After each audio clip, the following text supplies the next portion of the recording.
好，各位粉絲朋友啊，各位靚粉嘅粉絲朋友，大家好啊！我係 Evan啊。咁呢一期咧，我哋嚟到我哋中山坦洲啦，好多粉絲叫我哋話過嚟坦洲拍一條片。咁我哋今日嚟到我哋嘅中澳春城啦。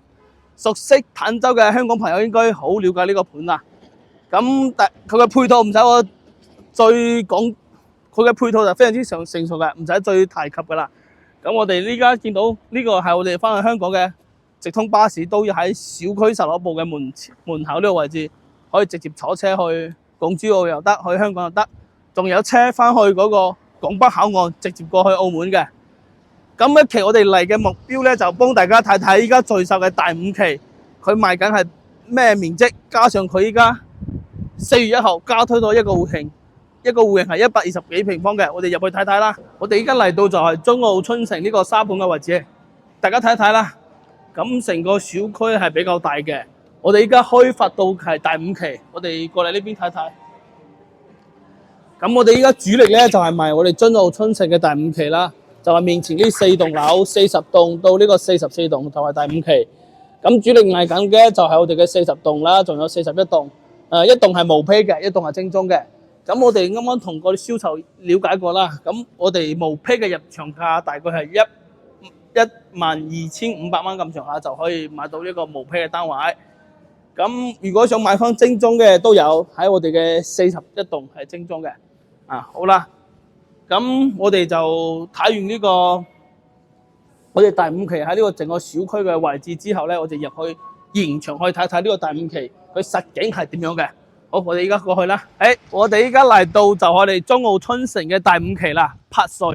咁第5期咧就係我哋而家見到面前呢度，總共係有5棟樓，40棟啦，呢度係40棟，呢40棟有2個單元，呢棟係賣毛坯嘅，係有2個面積噶，108，係啊。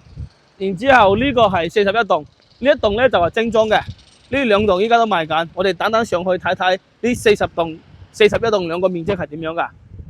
咁我哋大家見到啊，呢個中澳春城呢個第5期咧，其實佢就係花園已經做咗出嚟噶，前面呢啲花園已經做咗出嚟噶。咁成個第5期總共就有5棟樓，40棟啦、41啦、42、43、44，總共5棟樓噶。好，我哋依家入去，而家上去睇睇呢個40棟嘅2個面積係點樣。我哋依家就嚟到我哋個40棟，咁我哋依家賣緊都係40棟啦、41棟。咁40棟呢棟咧就係毛坯嘅，如果想買翻嗰個精裝嘅就去到41棟啦。咁我哋睇睇呢個40棟佢個面積係點樣。佢40棟咧係一個板樓嘅設計。咁大家見到啊，呢個一部 lift 一部 lift 出咗嚟，呢度有2個戶型，104嘅，仲有呢個118嘅，就2個戶型2間房。然之後呢中有部 lift，中間有條走廊，呢度有條走廊分開咗。咁另外嗰邊咧就係同樣係一部 lift，然之後仲係有2個積係一樣嘅，即係4伙人家係分開咗，一部 lift 就有2伙人家。咁我哋入嚟睇啦。首先睇下呢個04單位啦，呢個係104嘅一個3房2廳2衛嗰設計。佢呢個特點咧，入嚟介紹啦，我哋入嚟睇。咁佢就係一個豎廳嘅設計。佢呢個戶型整體特點咧，佢就係冇。佢實用率去到100%嘅，佢贈送面積去到12個方㗎。咁贈送喺邊度咧？就係我哋入門呢個位置啦。呢啲位置即係廚房大概呢個位置12個方都係贈送做出嚟㗎。咁大家好啊，大家鏡頭睇睇呢個係一個豎廳嘅設計。咁我哋呢個係一個創意板房，即係發展商咧幫我哋做咗通鋪，封咗窗，係咯。如果即係我哋都可以按照發展商咁樣去設計，咁就成間房就非常之大啦。咁睇翻出去，我哋成個中澳春城呢一期咧，其實已經係基本做完工㗎啦。我哋小區嘅花園都做好啦，所以係比較準現樓嘅一個情況。再睇睇我入邊生活區呢個房間嘅設置啦。咁呢個係一個書房咯，但係我哋做咗創意板房，即係將佢透明咗。呢個可以做一個書房，呢邊係一個我哋嘅洗手間。乾濕分區嘅一個設計。咁入嚟咧，先睇呢個兒童房。咁再到入邊呢個係我哋呢個主人房。呢個主人房都係可以睇花園嘅，睇到出面小區嘅花園。中澳春順嘅樓間區就比較闊啦。大家個鏡頭再睇睇。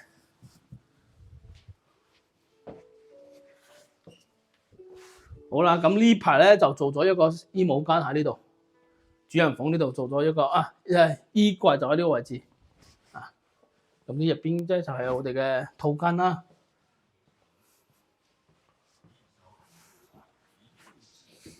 好啦，我哋睇完呢個108嘅面積之後，我哋再睇睇隔離另一單位呢個大積啲嘅，去到118。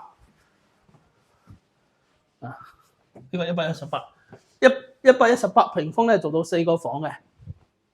好，鏡頭入啦。呢個係一個南北對流一個設計喎。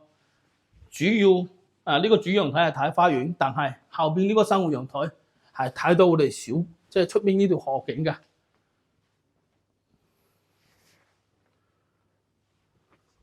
呢個視野就比較開闊啦，冇咩遮擋。咁我哋睇翻我哋嘅廚房呢個位置，呢個設計呢個風格幾好啊！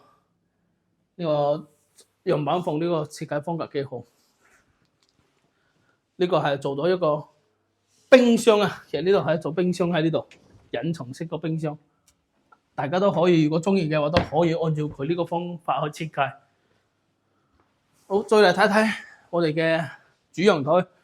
主陽台嗱都有贈送嘅，由呢度開始就贈送噶啦，由呢度開始就出去贈送噶。主陽台都係睇花園嘅，同樣都可以睇到少少河景。如果買翻高層啲就可以睇到河景嘅，睇得更加清晰。好，再睇睇啦。呢度係我哋嘅一個公共嘅洗手間，佢有4個房噶，佢都仲有一個房喺呢一邊，客房。咁呢邊係做咗一個書房，設計咗一個書房。再入邊呢個主人房，有少少特色喎。呢個好大嘅衣帽間啊！主人房其實應該點樣講咧？佢係2個房嘅，呢邊係睡房，呢個做個睡房，呢個中間係一個洗手間。係啦，洗手間再出去嗰邊就係我哋呢個主人房嘅書房又得，衣帽間又得。好啊，我哋就睇完佢呢個大積嘅呢個面積啦。咁我哋再去睇睇我哋44棟係點樣嘅個面積，好嘛？睇完40棟同有41棟2個面積之後咧，我哋依家嚟到我哋就係呢個42棟噶，唔係44棟。呢個係我哋嘅44棟賣緊嘅，有3個面積。咁大家先見到啊，喺鏡頭睇到呢個44棟同呢個前面呢個42棟嘅樓間距起碼有100米啊，係啊，所以話44棟嗰個樓間距係非常之闊嘅。好，我哋依家就入去睇睇44棟嗰個面積，3個面積係點樣。咁再俾大家睇睇成個小區依家嘅工程進度啊！大家見到呢啲係樓全部起好噶啦，第5期嗰啲樓全部起好。花園都做到，已經係可以達到一個交付嘅標準啦，成型啦，成個小區嘅花園已經成型啦，就係呢個樣。呢度咧係44棟嘅嗰個4樓啊，咁大家見到係有2部 lift 嘅，咁佢總共係2部 lift 有5伙人家3個面積，咁呢邊有2戶人家咁嗰邊2戶，呢邊有3戶，大家見到啊，呢一條走廊有3戶，呢個05單位01、02、05就喺呢一排。咁我哋先睇呢個最細積嘅，呢個係81平方嘅，佢就做到2房2廳。呢個戶型咧係一個飛機戶型，一個豎廳，然之後房間咧就喺左右兩邊。我哋鏡頭入去睇睇啦，先睇下呢邊，順便睇埋呢個廚房啦。呢個廚房咧就佢呢個冇陽台嘅，只有個窗喺呢度。咁呢個廚房都係中規中矩啦，咁做到一個冰箱位喺呢度，呢個係一個單邊門嘅冰箱。好，出嚟我哋就睇翻呢個，我哋呢個應該叫呢度係主人房啦，因為佢電視背景牆後邊呢個係一個洗手間，咁呢邊就係主人房啦。都係睇花園嘅。你剛剛有講過樓間距係非常之闊㗎，去到42棟，起碼有100米咁遠嘅樓間蓋。好，出到嚟，我哋再睇睇佢呢個陽台先啦。呢個陽台都做到通鋪嘅，佢呢個贈送比較多，由呢度同樣都係贈送嘅，贈送個面積有1.5咁上下。咁就如果連埋通鋪呢個陽台係非常之大，打麻雀都可以啊！呢個陽台呢度。好啦，再睇睇另外一個房間。哇！呢個房間唔細喎，呢個房間唔細喎。佢呢排做到呢個做到個可能做個書台喺呢度都冇問題喎。佢呢個面積好 OK 啊！佢呢全部做咗一排嗰個衣櫃，咁仲有咁大嘅空間喺呢度。咁佢嗰張床就放喺呢個位置啦。呢個房間做主人房都 OK， 不過就只有一個洗手間喺呢個對面咋。好，我哋大致就睇完呢個2房嘅單位啦。咁我哋再睇睇3房嘅單位係點樣嘅。呢個就比較大尺啲嘅，佢係89平方米嘅。咁我哋入嚟睇睇呢個鏡頭入面啦。呢個同樣係一個樹廳設計。我哋睇，呢個裝修幾靚喎。我哋鏡頭入去睇睇個廚房啦。呢個廚房就比較長啲嘅，同樣佢都係有明窗嘅。呢個廚房就喺我哋入門嘅位置做到一個廚房。咁我哋中澳春城就好中意洋寶房啲設計全部做埋通鋪噶，俾人感覺就非常之大氣。咁佢就洗衣機放喺呢出邊啦，大家見到可以做個隱藏式嘅洗衣機。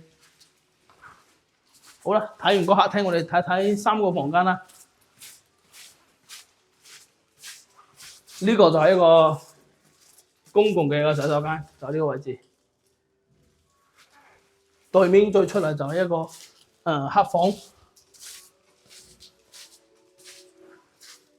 咁呢個主人房就大啦，我哋將呢個2間房啊，其實呢度已經佢係佈建嗰時係陽台，但係我哋設計咧將佢連通咗，做一個同主人房連埋一齊，做咗一個好大嘅一個房間。呢邊就係我哋梳妝台又得，我嘅三邊落床位，三邊落床就放喺呢度。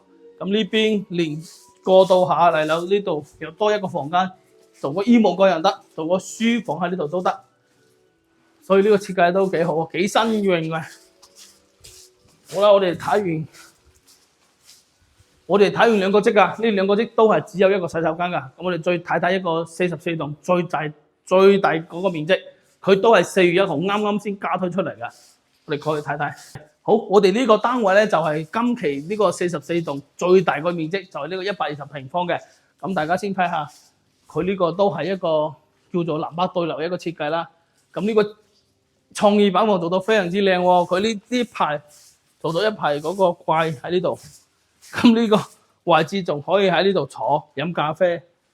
呢個做到一個比較開放式嘅一個廚房，呢個係我哋廚房嘅位置。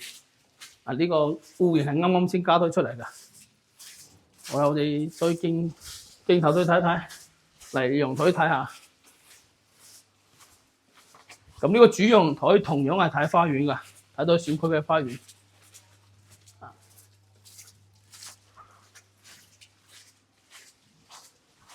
好，睇完呢個客廳嘅位置之後咧，我哋再入嚟睇睇個生活區。首先見到都同樣啦，呢個係一個洗手間，係有2個洗手間嘅呢度。咁要同大家介紹下就係呢個我哋將2個房打通咗啊，變到非常之大。呢個非常之大啦。咁同樣都係睇出係睇小區嘅花園㗎。